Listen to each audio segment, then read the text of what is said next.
Welcome back to Old Charles. Today, we're unlocking the story and true value of the 1972 Australian 10-cent coin. At first glance, it may look like ordinary pocket change. But collectors know that value depends on history, rarity, and above all, condition. Let's explore how this small silver-colored coin can range from just a few cents to well over $100. In circulated condition, most 1972 Australian 10-cent coins are only worth their face value, 10 cents. Millions were minted, and most have been used in daily transactions for decades. But coin collectors don't value all coins equally. What transforms an ordinary coin into a collectible is its grade, preservation, and sometimes its errors or varieties.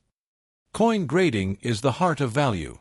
Grading ranges from poor, P1, all the way to mint state, MS, 70. Most 1972 10-cent coins you'll see are in circulated grades, fine, F12, or very fine, VF20, worth little more than face value. But if you have an about uncirculated, -50 Australian dollars to -58 Australian dollars, or a mint state, MS 60+, the price climbs quickly. Real-world auctions give us the best picture of true value. Certified coins graded by PCGS or NGC sell at premium prices. A PCGS MS 66 1972 10 cent sold for nearly $100 AUD. An MS 67 example reached $150 AUD in recent online auctions. Proof strikes, intended for collectors, can fetch $140 to $160 AUD, depending on condition and certification. It's clear. The jump in value isn't gradual.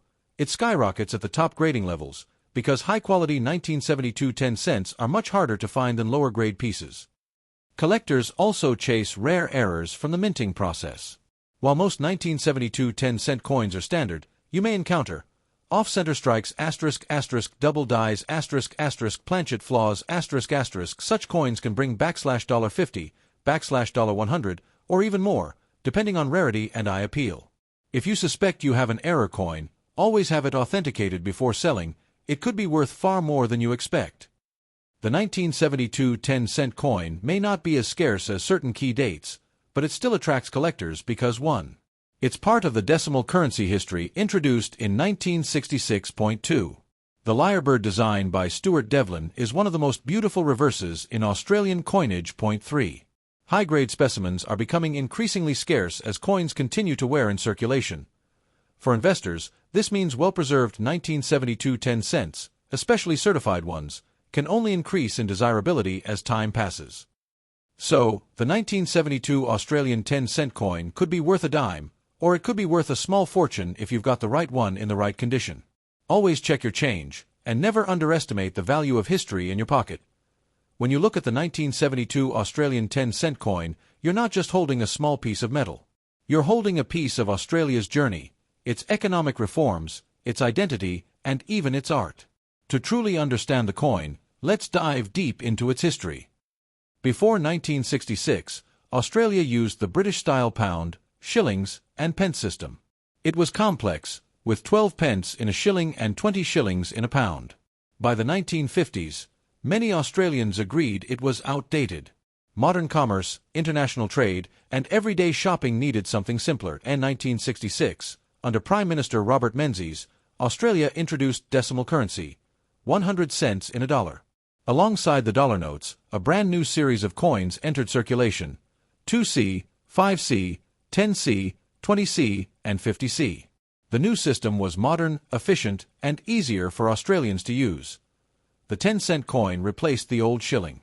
Both were the same size and weight, ensuring vending machines and cash registers could still function during the transition. But the new coin carried a fresh Australian identity, marking a new era. The obverse of the coin, the front, features Queen Elizabeth II. In 1972, the portrait used was the second definitive portrait by British sculptor Arnold Machin, introduced in 1966. This design shows the Queen wearing the girls of Great Britain and Ireland tiara, gifted to her as a wedding present in 1947. On the reverse side, we find one of Australia's most striking designs, the superb lyrebird. Created by Stuart Devlin, Australia's official coin designer at the time, the lyrebird is known for its spectacular tail and its ability to mimic sounds of the bush, chainsaws, and even human voices. Devlin's design captured not only the beauty of the bird but also its movement and grace, with sweeping tail feathers fanning dramatically across the coin. For Australians, the lyrebird symbolized uniqueness and connection to nature, a motif that continues to define the 10-cent coin today. In 1972, the Royal Australian Mint in Canberra produced about 12.5 million 10-cent coins. While this seems like a large number, it was relatively modest compared to other years, where tens or even hundreds of millions were struck. The year 1972 was also significant because Australia was moving through a period of economic change. Inflation was rising, and coins like the 10-cent piece were crucial for everyday transactions, from bus fares to grocery shopping. The production methods included precision striking on copper-nickel planchets, 75% copper, 25% nickel. Each coin weighed 5.66 grams, measured 23.6 mm in diameter, and had a reeded edge. Durability was a key focus, ensuring coins could circulate for decades. For Australians in the 1970s, the 10-cent coin was everywhere. It could buy you a glass of milk, a ride on a tram, or even a few lollies at the corner shop. Public telephones at the time required coins like the 10C, making it a lifeline for communication. For children, finding a shiny new 1972 10-cent in pocket money felt special. For adults, it was a daily tool of trade. The coin became not just money, but part of everyday memories. The design of the 10-cent coin has remarkably remained unchanged since 1966, making it one of Australia's most consistent coin designs. 1966 ***, first decimal 10-cent coins issued, featuring the Mackin portrait and lyrebird design. 1972 ***, relatively lower mintage year, making coins from this year more interesting to collectors. 1980s onward ***, portrait of the Queen, updated to Raphael Makhlouf's design. 1999 onward ***, portrait, updated again to Ian Rank Broadley's version. 2020s ***, still features the lyrebird, over 50 years of design continuity. The durability of copper-nickel coins means many 1972 examples still circulate today, though most are worn from decades of use. The 1972 10-cent coin is more than a small piece of change, it's a bridge between generations. It represents 1. Australia's decimal transition, a milestone in simplifying money. 2. Artistic pride, Stuart Devlin's lyrebird remains a world-renowned design. 3. Historical memory, tied to everyday life in 1970s Australia. Collectors appreciate the coin not only for its beauty but also as a reminder of a time when Australia was reshaping its national identity. So, when you hold a 1972 Australian 10-cent coin, you're holding a story of change, artistry, and daily life. It may be small in size, but in history, it's truly significant. When it comes to the 1972 Australian 10-cent coin, condition is everything. Two coins from the same year may look identical, but one could be worth only 10 cents, while the other could fetch over $100, simply because of its condition. Let's take a deep dive into how condition impacts value. Collectors and dealers use a universal grading scale to describe a coin's condition. This scale runs from the very lowest grade, *** poor, P1, ***, all the way to the perfect and flawless mint state, MS-70. Here's a breakdown of the most important grades for a 1972 10-cent coin. Good, G4***, very worn. Major details are flat. The lyrebird's feathers are faded, and the queen's profile is worn smooth. Still identifiable, but heavily circulated. Fine, F12***, some details remain. You can see the queen's outline and the lyrebird's body, but the finer tail feather details are gone. Very fine, VF, 20 to VF, 35***, moderate wear. The queen's portrait is visible, and the lyrebird's feathers still show some detail, though not sharp. Extremely fine, XF, 40 to XF, 45*** light wear on high points only. Queen's hairlines are clear, and most of the lyrebird's tail is visible. About uncirculated, -50 Australian dollars to -58 Australian dollars ***, very slight wear. Almost mint-like, with only minor rub visible on the highest points. Mint state, MS, 60 plus ***, no wear at all. These coins never circulated and still have full luster. Higher grades like MS-65, MS-66, or MS-67 are stunning, sharp details, glowing luster, and very few marks. To grade your 1972 10-cent coin, Focus on the highest points of the design. These are the first places to show wear. In the obverse, Queen's portrait ***, look at the crown, the cheek, and the hairlines above the ear. If these are flat or smooth, the coin is circulated. In the reverse, Lyrebird ***, pay close attention to the long sweeping tail feathers. In high grades, every feather line is sharp. In worn coins, the tail looks flat and lacks detail.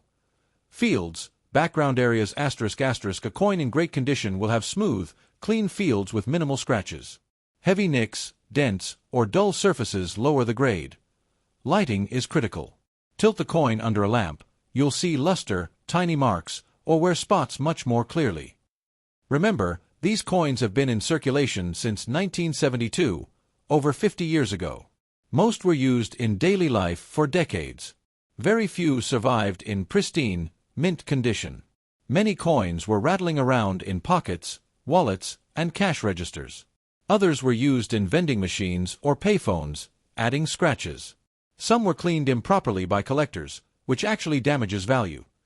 This means that while millions were minted, only a tiny fraction remain in grades like MS-66 or MS-67. That's why collectors are willing to pay premium prices for those examples. If you own a 1972 10-cent coin, here are tips to protect or preserve its condition. 1. Never clean the coin.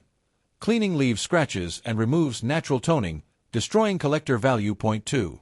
Handle with care. Always hold by the edges, not the face. Oils from your fingers damage the surface. 3. Use coin holders. Store in acid-free flips, 2x2 cardboard holders, or capsules. 4. Avoid humidity. Keep coins in a cool, dry place to prevent tarnish or corrosion. 5. Consider grading. If you believe your coin is mint state, submitting it to PCGS or NGC for certification can boost its value dramatically. Serious collectors will always pay more for coins in top grades. It's not about rarity of year, it's about rarity of condition. The 1972 10 cent isn't the rarest by mintage, but high-grade survivors are rare. That's why a coin that looks brand new can command 10, 20, or even 100 times more than one that's been passed around in circulation. So when you check your 1972 Australian 10-cent coin, don't just look at the date. Look closely at the condition. Because in the world of coin collecting, *** condition is king.